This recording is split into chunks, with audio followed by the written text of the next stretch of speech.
Hello guys, gals, and non-binary pals. Welcome to the channel. On today's episode, we're going to be making mine dropper templates for your Gaslands games. Token terrain pieces, scattered terrain, however you want to think of it.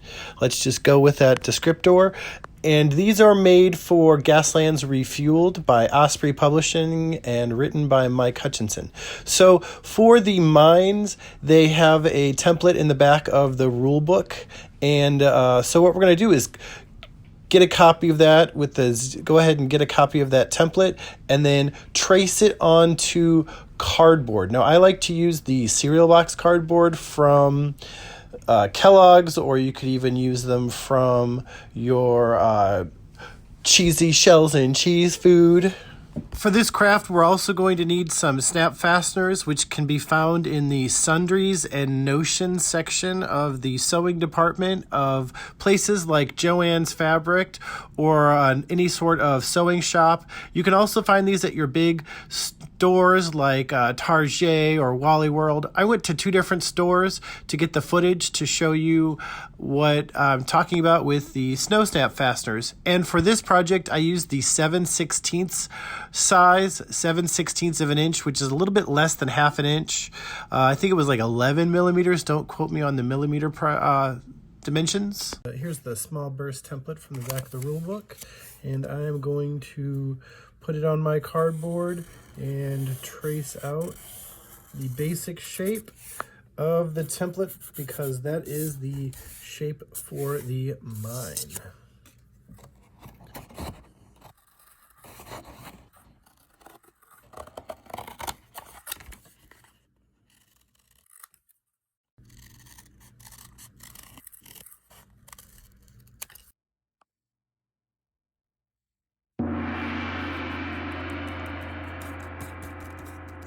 So here we go. I cut out a bunch of these templates out, and now we're on to the next step.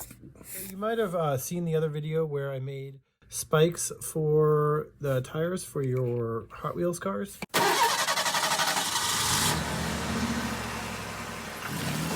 The fastener, the button fasteners that come with the spike piece for this craft right here also come with these for the fasteners.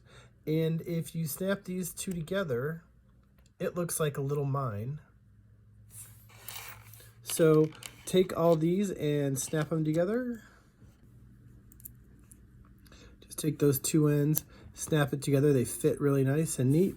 And then what I'm going to do is take one of the templates for the mine and glue this on. So I have a variety of these templates. I cut a bunch out. So some I'm going to put in the middle, and then some I'm going to do off to the side, and some off to the side over here. That's strictly just an aesthetic choice, because in the game, if your vehicle comes across any part of the template, you activate the mine. So even if it's over here, it doesn't matter with the game rules. So I'm going to go ahead and get a bunch of those done. And for that, I'm going to try and use super glue, see how that works. Oh, there's going to be a problem. Linda. So see how we're getting those to get going there? And like I said, I'm not going to put these all directly in the center because it doesn't really matter.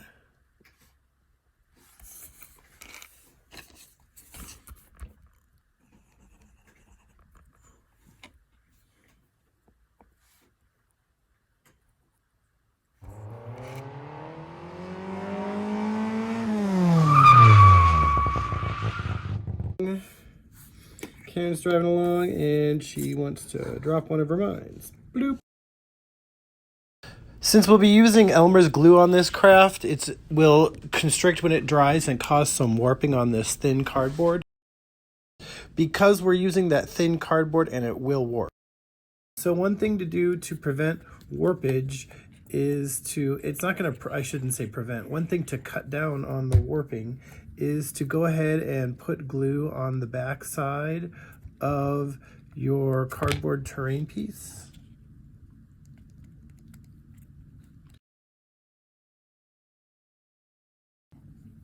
See how this piece, I do not have the glue on the back, and you can see there's a bit of a curvature happening. It's not even fully dry, and there's a bit of a curvature going on here with the terrain piece. So on this one, since I already kind of did it backwards, I'm gonna go ahead and put the Elmer's glue on this, and we'll get this one to dry.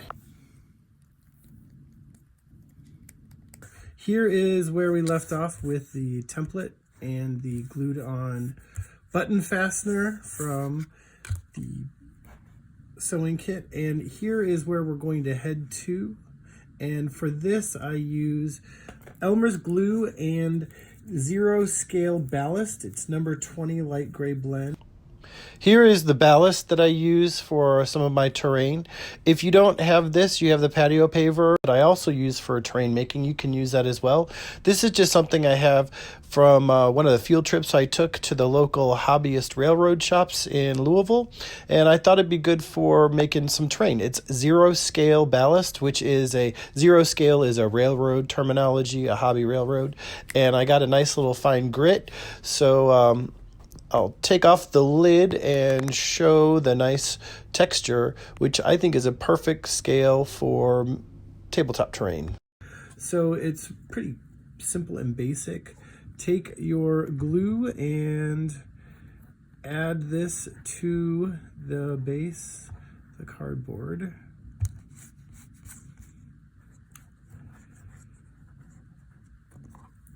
And then I take a brush and spread this out as evenly as I can to get a good coat on here.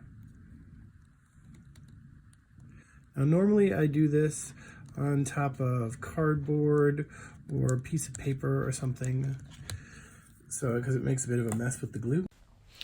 Once I've got an even, or not, actually it doesn't really even have to be super even, layer of glue covering all the cardboard, I drop the piece of terrain, the Mine template from the Gaslands Refuelled rulebook, into the ballast and plop it all over the terrain piece. Now a little bit will get on the button snap fastener, but I do my best to try and pick that out.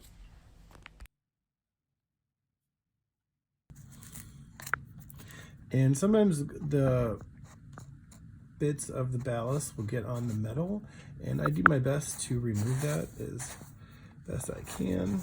Okay. And there is the piece.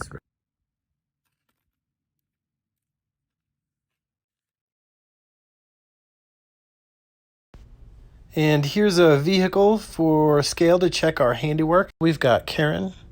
She is dropping her mind because she doesn't have any time for the shenaniganery or tomfoolery. She has her errands to run and she needs to talk to the manager. I've got 6 of them already put together, assembled. Here is the back. You can see remnants of the glue layer that I put to help prevent as much warping as possible. Now there was and is a bit of warping. You can see how this one sticks up a little bit, especially in this corner here. So you can bend these, and if you hear those cracking noises, it's okay. And if some of these little bits of the ballast come off, it's also okay. It's not the end of the world. See how this little bit right here is sticking up? So I can go ahead and take this and just bend it down. So it will hopefully lie flatter. I suppose I could put a book on these too and smash them down to get them to lie flat.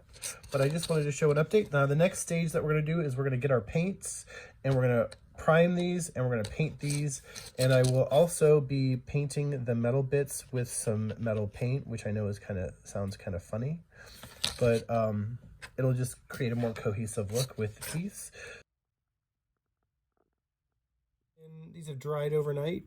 And the next stage is to add another layer of magical craft magic to get this to stay. It's on there pretty tight, but it will flake off a little bit.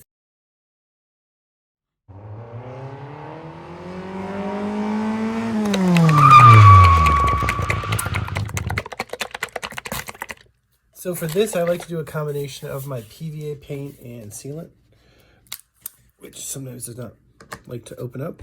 And it's basically a recipe of equal parts black paint and equal parts PVA glue. And for this, I think for this batch, I used Aleene's Stucky Glue.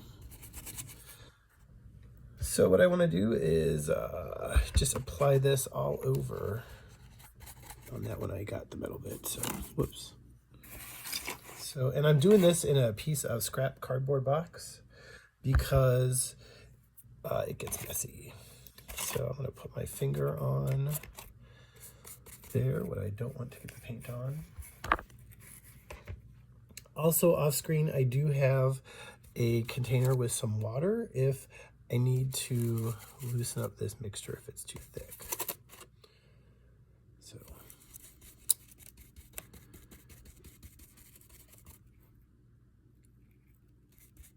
And I am making sure to get deep in there in the recesses of the ballast. Now this will constrict as well because there is glue in here and there is acrylic paint. So what this is going to do is harden up nicely and protect our terrain piece. We'll also glue in any kind of loose stray bits of the ballast that are floating around.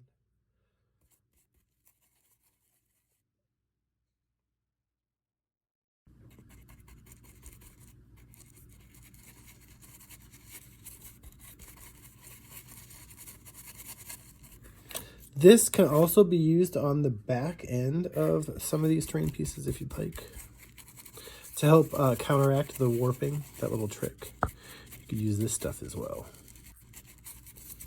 It has the same effect. So there we go.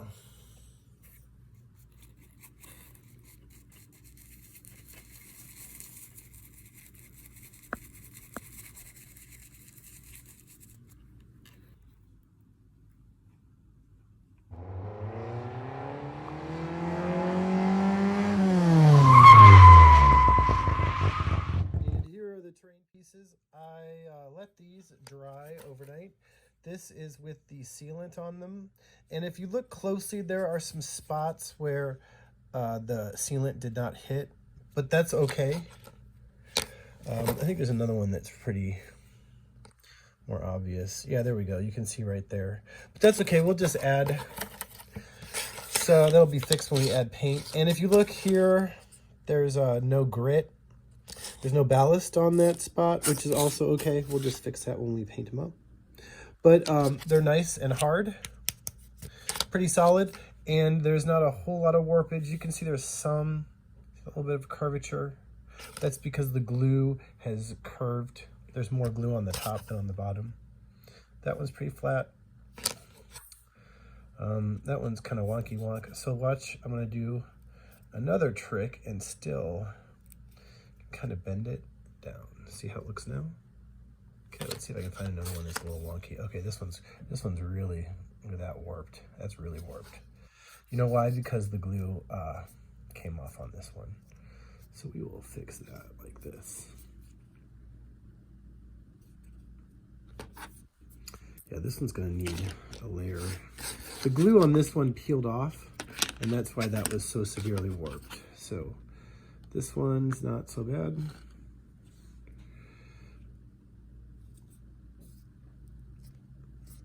But they're still pretty malleable.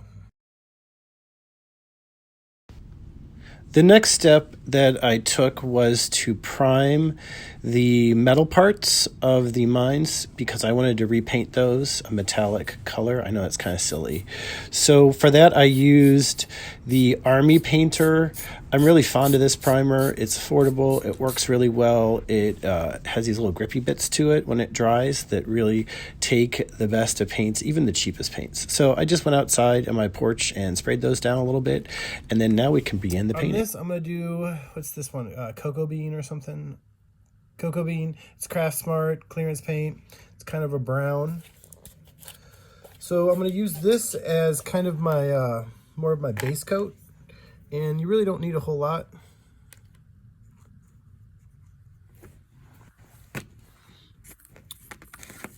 So I kind of like to put my paint on a cardboard mat first. So let me shift this over here so you can see I put my little chunk of paint over here.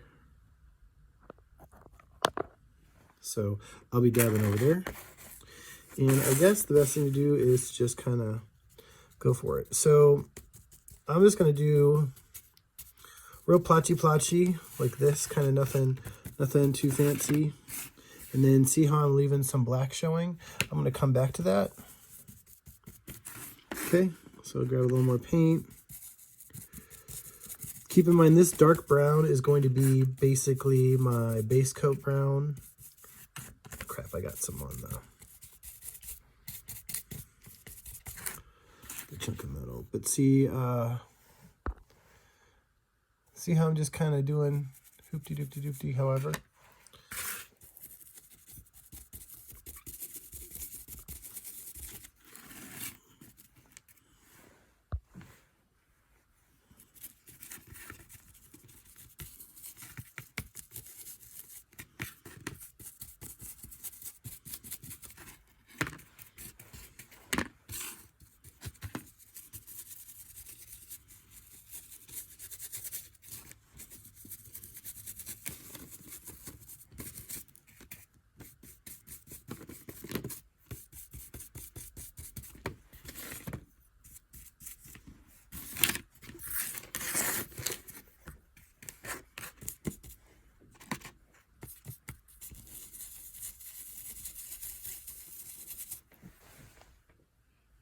And once again, I do have some water on the edge, so I can just see how I just dipped into the water.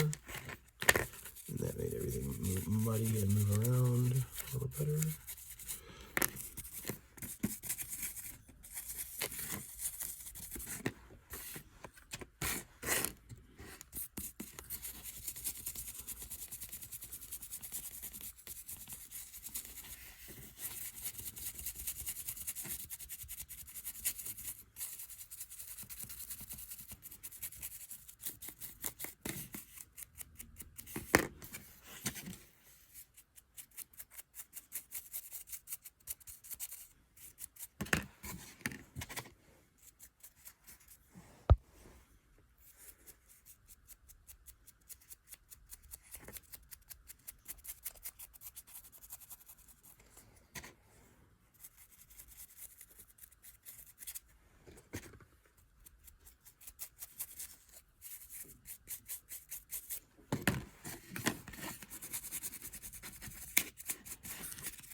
So I've got some vampire red. I'm gonna put a little bit of that on there. And I've got my same brush, so I'm just gonna dip that into my vampire red.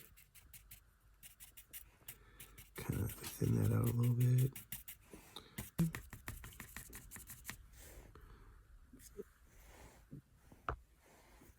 can see right there, there's a little red going in there. Just gonna mix that in, muddy this up a little more and make it into a different color. Add a little bit of colors, different color schemes to things.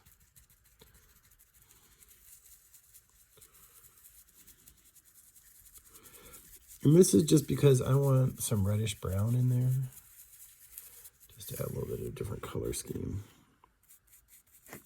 So here I'm just gonna put some of that.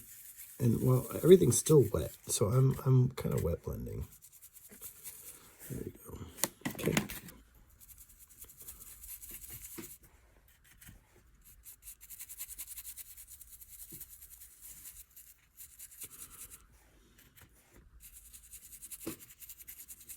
So you can see we've got like 3 different colors. Actually, we've got like a bunch of different colors. We've got that black, we've got this brown, and then we have whatever I'm doing over here. So already we've got a bunch of different colors, which is perfect. That's kind of what we want.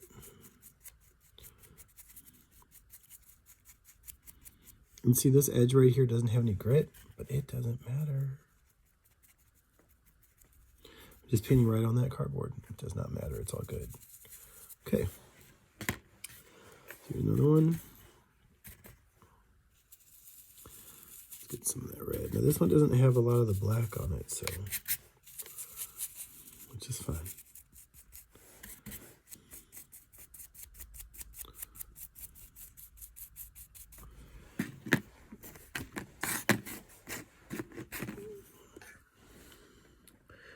Another little drop of that vampire red. Looks like a little too much, but oh well. Okay, so let's get back to this one.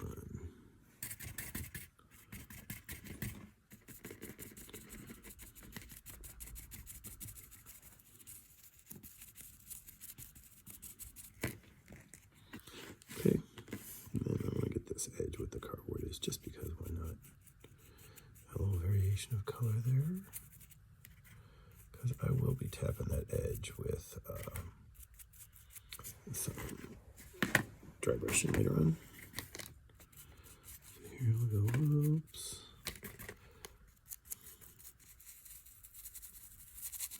Blend that sucker in to make it a different color. Or an earthy brown tone. Okay. And I got a bunch of this red left over. I got a little too much red left over, but oh well. Work it out.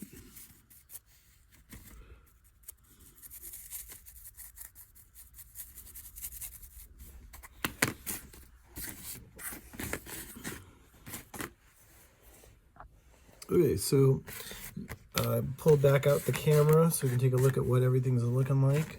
See how there's, we went from just black and boring, and now we have a variety of colors and textures, because like dirt, I mean, dirt isn't just one solid color. So let's just keep that in mind. All right, so there's our little bits and pieces. I think they're looking pretty good.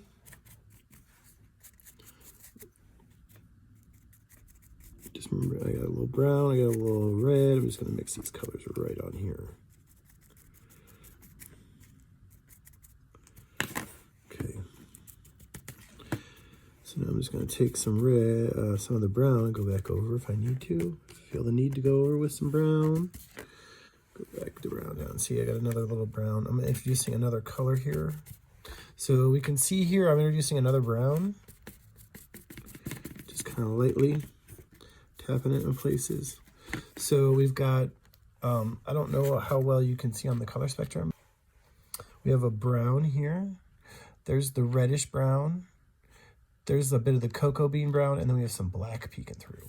So this is just gonna add another layer of excitement, I think, visual excitement. And I'm just going dab, dab, dab a little bit. This is the dollar store brown that I'm using over here for this. I figure why not? And I like how that's looking, so I'm gonna add a little more. Dollar store brown.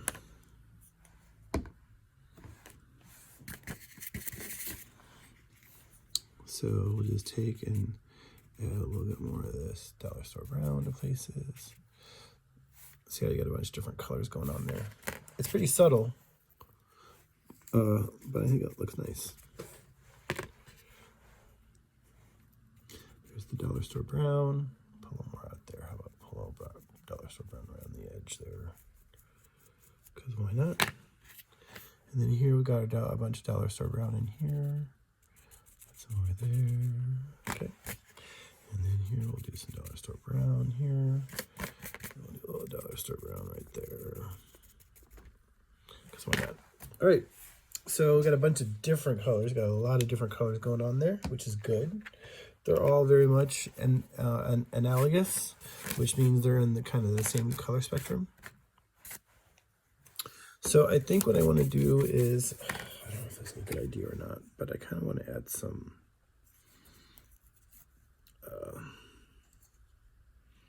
orange. Or maybe I should go ripe tomato, which does not even look like a tomato to me. So I'm going to try this one then.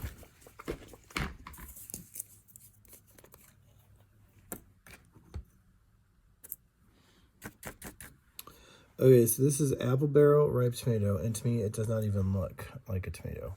It kind of looks like a tomato bisque. Like if you take some tomatoes and add some cream to it. So I just have a little bit on the brush. Let's see what happens. That went all crazy. Yeah, I don't I think this is the stuff I don't want. So I put a little bit on there. And then on this one, I'm going to do a little bit here. To be honest, I'm not really crazy about this paint color. It seems to be okay when I mix it with the brown. I'll just do dabs. Okay. So this one's got a little too much. I'm just going to even spread this out. Kind of get an orangey color. Okay.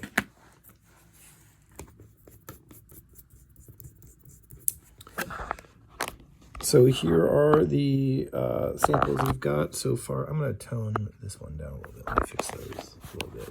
So this is looking too much painty paint, like too much paint. So I'm just going to take my brush, which has all the colors that I've been working with, and kind of, because we're trying to get a muddy effect. So the best way to get a muddy effect is to use all the colors.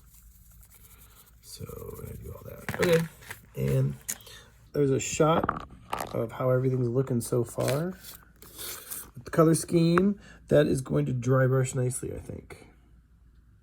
Next, I'm gonna let this dry a little bit, and then I'm gonna come back and paint the silver. Next color I'm going in with is this inexpensive gunmetal paint. It was like $1.50.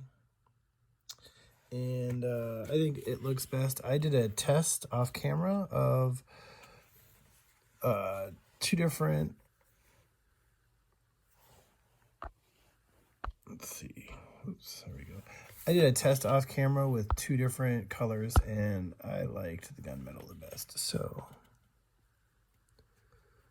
let's get in there and just paint these parts and bring them back to being silver, which is kind of funny.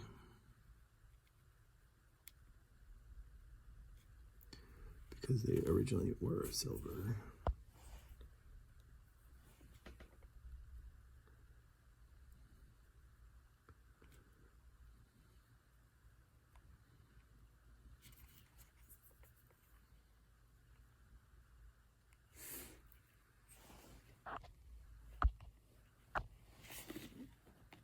It's starting to take shape. And here you I don't know how well everyone can see the different various colors, but the paint has dried, and it's dried a little differently than what it was before, but we can see there's some of the reds. On this one, for instance, you can see there's some of the orange, there's some of the reds, there's the dollar store brown, there's some of the primer, and then the other. So here, speaking of, let's just go ahead and paint this one.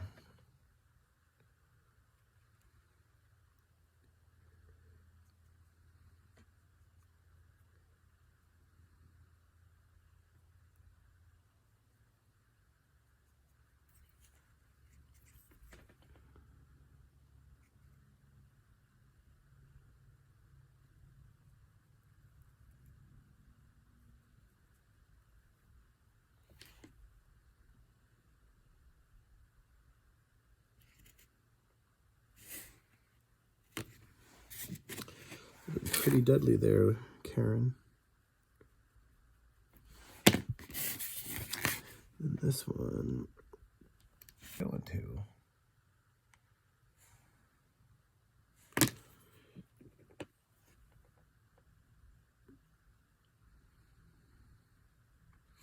Now see, I am not mad about some of this brown that splattered onto it accidentally, because that just kind of looks like a rusty rust or something.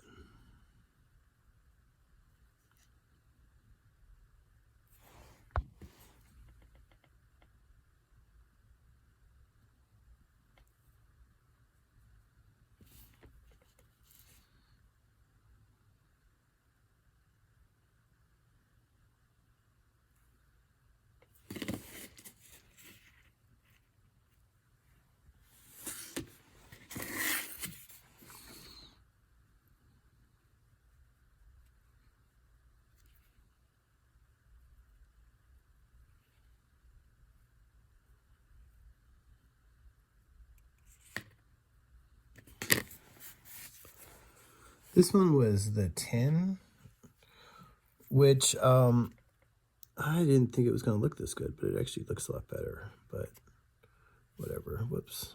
Here's some gunmetal for you, 10. So there we go. There's our little pieces coming together so far. Next we got to do is a little dry brushing. I think they're looking pretty cool. Karen's gonna get real deadly. I think I want to add a little yellow to a couple of these or something. So I can't sit still with this. So I'm gonna add, I kind of want to add a little bit of yellow to a little bit, some bits. So I got this this is a crap ass dollar store bullshit brush. And I'm gonna use it. Once again, I just put a little yellow. I got a little yellow paint on the brush now. And I'm just kind of want to dab this in some spots and see what happens. Because we're going to end up dry brushing this and stuff. So let's see if I can lighten it up or something.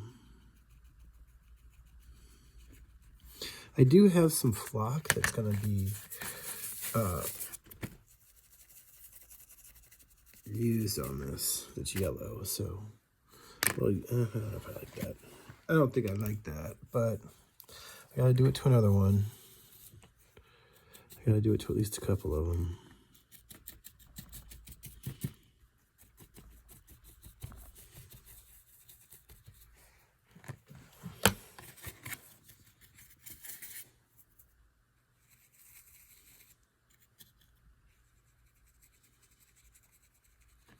So I'm just lightly adding a little yellow in there. Because I feel like I need some additional color still. Maybe I'll go with some orange, I don't know. So yeah, so I got a couple that have some muddy yellow. So here I'll do a little bit.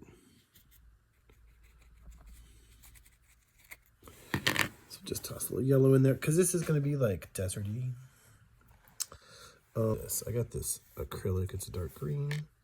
Ooh, look, I need to puncture it. I already know I don't like this. I already know I don't like that color. Let's see what we do. So I'm gonna put a little bit of green in some spots.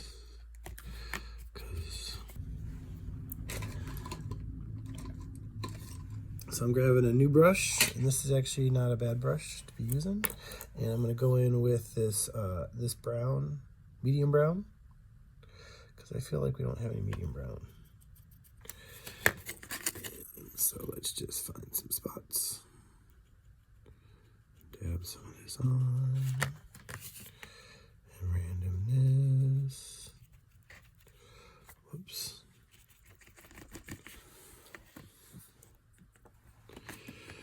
Okay.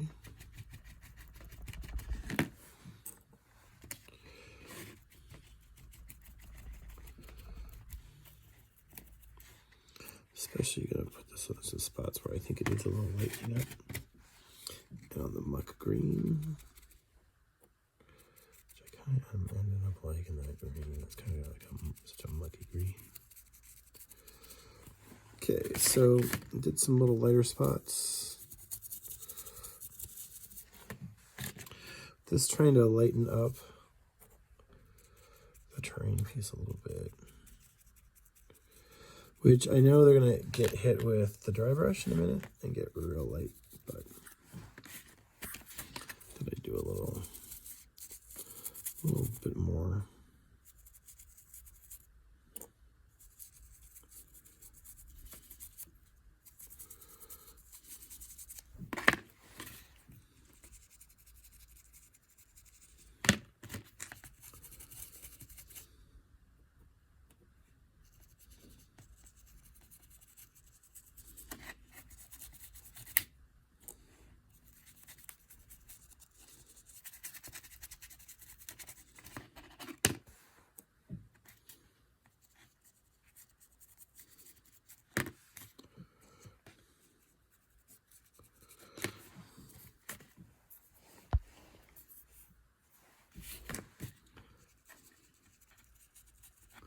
So there we go. We have now we got a little greenery coming in here, and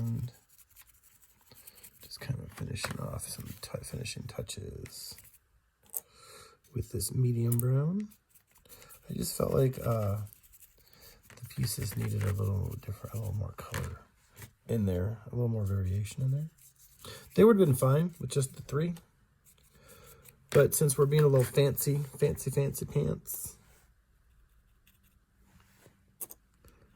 thought why not? So there, I think that looks really nice. It kind of looks like got a little greenery in there now. So yeah, and there you go. And that's with using, let's see, I used medium brown, and I used this crazy green, which is just leaking crazy. It is oh, no wonder. It's Viridian. I used Viridian green. No wonder. I thought it was just didn't know it was Viridian. I didn't read the label. So I used those 2, and what else did I use? Oh yeah, I used a yellow, a true yellow. Where is that? Okay, so in the next update, I used this yellow.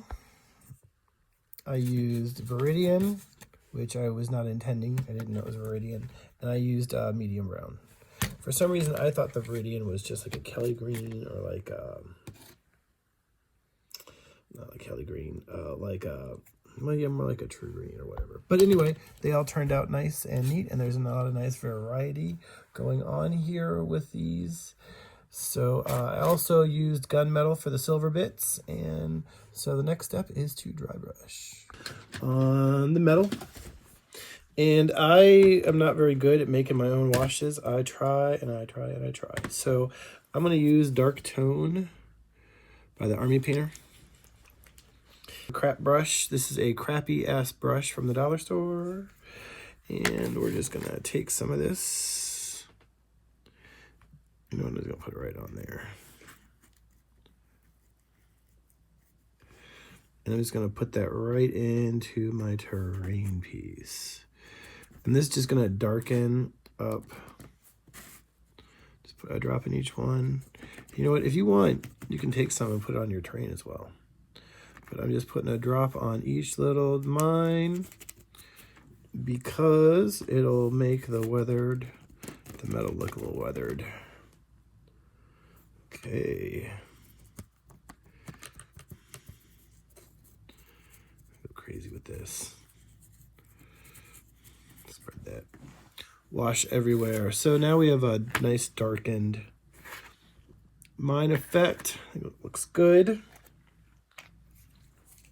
I also gave like a little black ring around. It kind of highlighted a little black ring around each one, which I am fine with. Looks like a little shadow on there. So there's our mines coming along.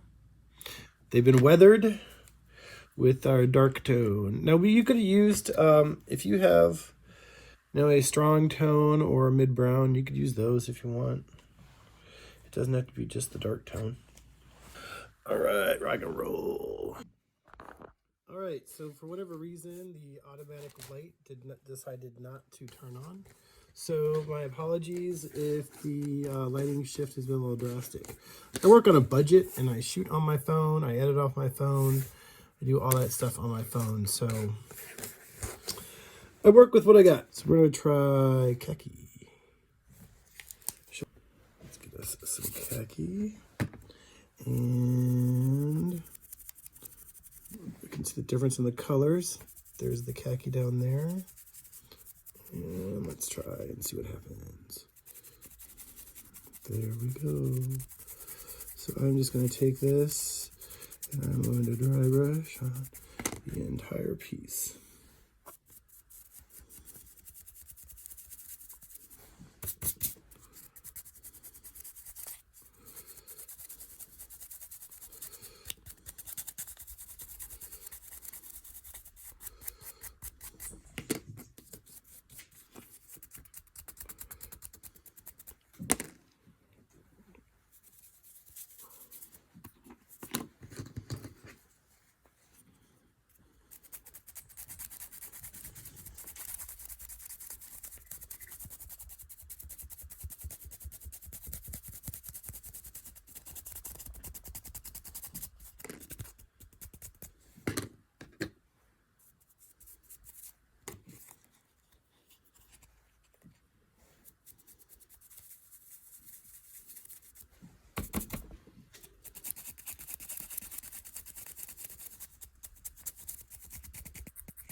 So it feels like I'm going a little heavy-handed today on my dry brushing, but whatever.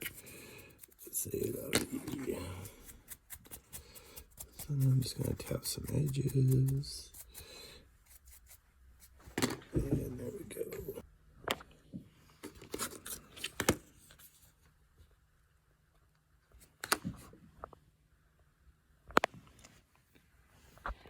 See the effect we're going for. I think they'll have a nice little, the dry brush kind of brings it all together, tones everything down a little bit. It's not as harsh. But what I will be doing is I will be going back in with some wash over here. I probably should do another highlight too or something. I'm crazy. So I'm crazy like that. Oh, I think I just got paint.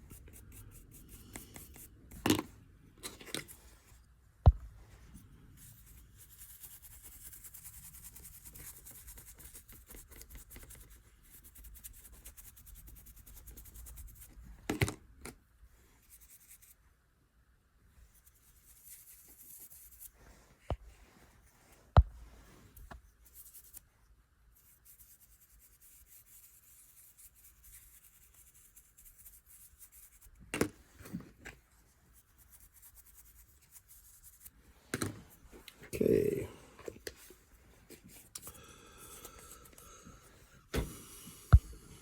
So we've got our dry brush done. And I'm going to go back in with a wash. This time I'm going to go in with a strong tone. For my wash, I'm going to go in with strong tone because why not?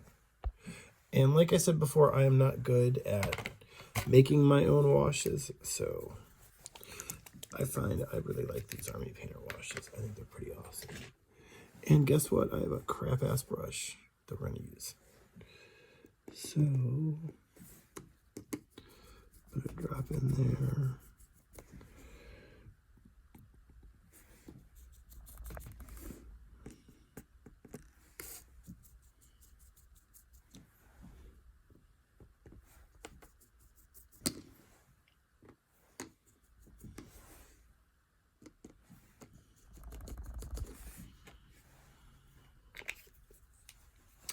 And then I'm going to go and take my gunmetal. And I'm going to do a little highlight, I think. So I'm going to take this gunmetal. And I'm going to do a little bit of a dry brush on this and see what happens.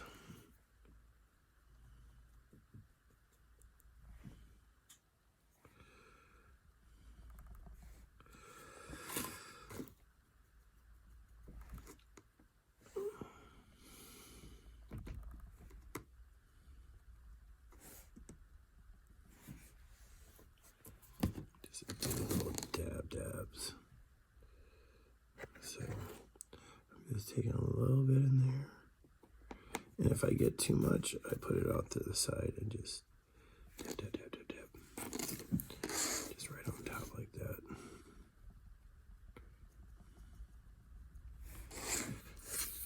Okay.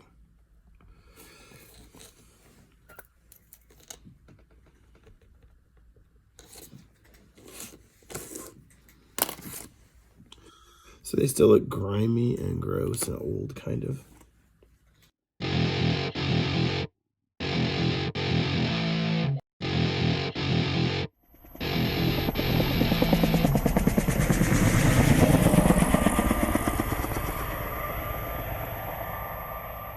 Go, Karen, go. So what I'm doing now is I am using a pre-made flock. And I'm using these pre-made little tufts of grass. And I might even plop down some of these little wildflowers. I also have these little chunks of grass too, but I don't know if I'm going to use those. And so basically what I'm doing is adding a little more something to the pieces. So here I've got some flock drying and some weeds. This one just has some weeds.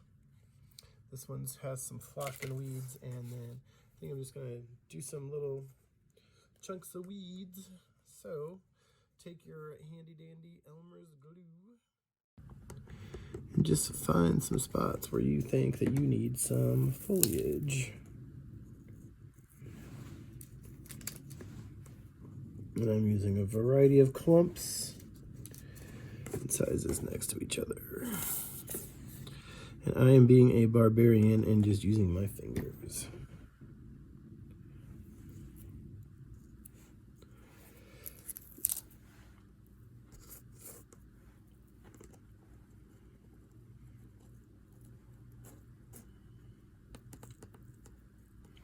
Okay, I'm gonna do one more, I guess, of these guys.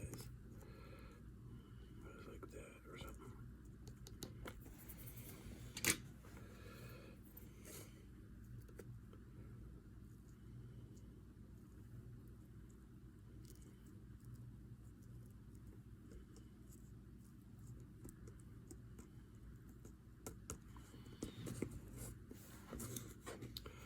So once that glue dries invisible, it'll just look like there's some chunks of weeds and things floating around there.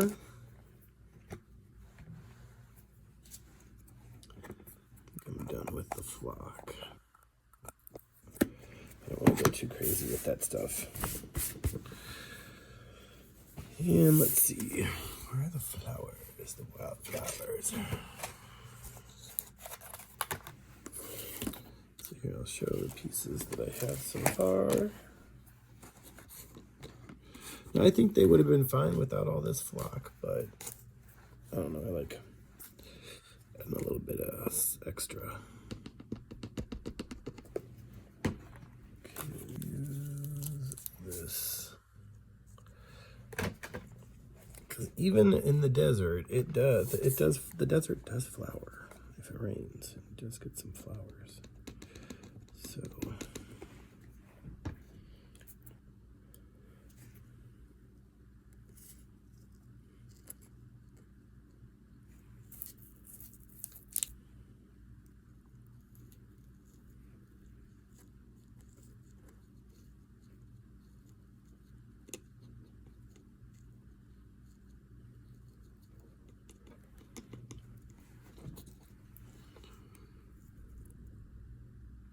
that's the side. That is the flowered tufts. This one's got a little weird thing going on here, but whatever, it works. I think I'm gonna put one other one. I'll try one of these on here and see how that looks.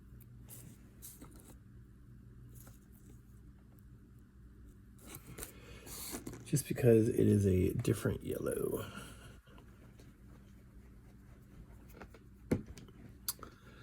And there we go. I'll leave that one plain. So there's some tufts for the templates, and we'll let these dry and should be good to go.